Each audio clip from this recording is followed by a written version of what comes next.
It started with a simple experiment. They brought him in at night 2 of the strongest, most dangerous specimens the world had ever seen. On one side, Bruce Banner, the man who is the Hulk. On the other, Logan, the Wolverine. The plan, if you could call it a plan, was straightforward in theory, reckless in practice. Infuse the regenerative, unbreakable physiology of Wolverine into the unfathomable raw power of Hulk. The government always wants more control, more power. This was their shot at a super soldier beyond anything imaginable. No one asked Banner. Of course, he woke to find a web of wires and needles running into him, his muscles twitching, his mind swaying on the edge of another rage. Logan, meanwhile, was just angry. Angry at himself for getting caught. Angry at the scientist's hubris. Angry at being poked and prodded again. And although they'd sedated him, he was already healing senses, picking up whispered conversations behind glass. He knew Banner was there. He'd smelled the fear the moment he was dragged in. The initial spark was predictable. Banner could feel the tide within him, anger swelling as a wall of needles pushed at his flesh. The doctors called out, panicking, noting spikes on their screens. His cells started transforming, skin morphing to that familiar, sickly green. Simultaneously, silver began threading its way up his arm's adamantium, at a molecular level, introduced into his DNA, thanks to the borrowed serum from the Weapon X program. Then, the explosion. The building rattled. Glass shattered. Hulk broke free.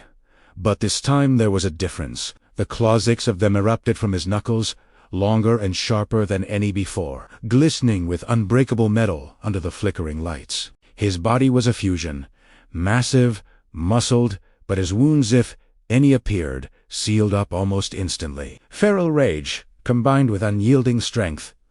Hulk Wolverine was born. They didn't mean for it to happen.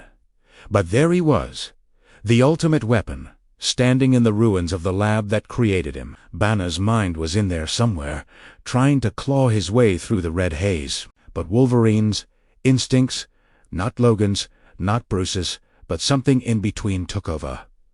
The guards came first, armed, shouting, bullets pinging off skin tougher than steel. The monster barely noticed, swatting them aside like insects. The claws flash, cutting doors open, carving a path to freedom. Sirens blared. Scientists ran.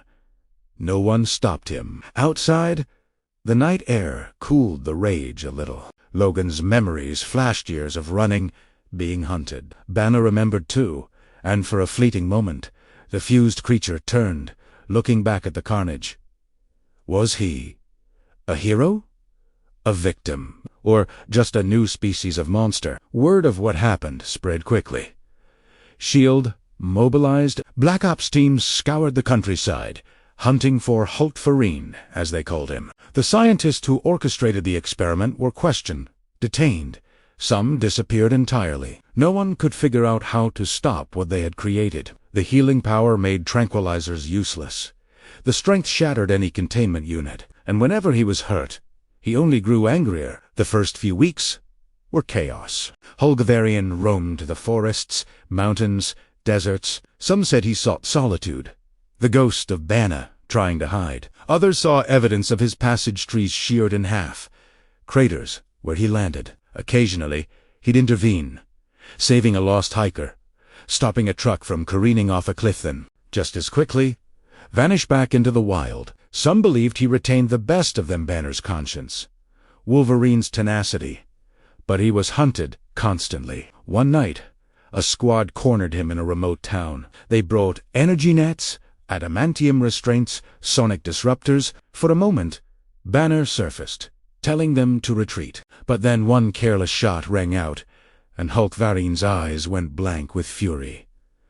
The nets melted.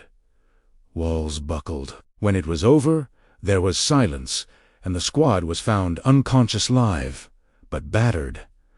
Hulk Wolverine didn't kill, not if he could help it. He moved north after that, further into the cold. Legends began to grow of a green beast with silver claws, a protector and a terror. He haunted the edges of civilization, helping some, terrifying others. Governments around the world weighed their options. The question wasn't how to destroy him, but whether anyone should try. Over time, he found a kind of peace hunting for his own food. Sleeping in caves, the two minds inside wrestling for dominance, yet slowly finding balance. On some days, Banner was in control. On others, Wolverine. Most of the time, it was something new, something neither Banner nor Logan could have anticipated. Call him a monster, a hero, or a living weapon, it made no difference to the world. But in the wilderness, as snow fell and the wind howled, Hulk Wolverine smiled. For the first time, maybe, he was free.